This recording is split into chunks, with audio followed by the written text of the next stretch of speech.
বন্ধুরা, শীতকালীন একটি খাবার তৈরি করলাম আজকে। দেখো কী কী দিয়ে বানিয়েছি, সমস্ত উপকরণ তোমাদের সামনে। আর এদিকে কিছু মনের কথা তোমাদের সাথে শেয়ার করি। আগে আমরা এইগুলো খাবারগুলো খেতাম, তখন আমাদের অনেকগুলো ভাই বোন ছিল, সবাই মিলে আমরা একসাথে খেতাম। সেই সংসার বা ফ্যামিলি ভেঙে এখন টুকরো টুকরো হয়ে গেছে।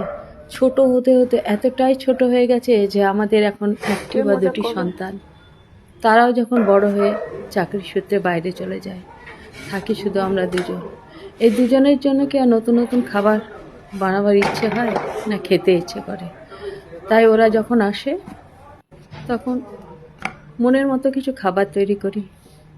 ভালোও লাগে ওদের সাথে সব কিছু খেতে।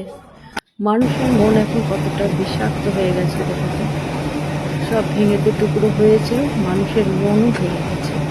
কেউ কাউকে ছেড়ে কথা বলে না, সামান্য সামান্য কারণে এতটা হৃদয় বিদারক কথা বলে, যাতে মারের চাইতেও বোধহয় বেশি আঘাত করে মনের মধ্যে। মন ভেঙে টুকরো টুকরো হয়ে যায়,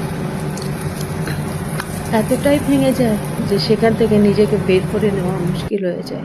হয়তো সেটা মৃত্যুর সামিলও হয়ে যায়। কি বলো, আমি কি ভুল?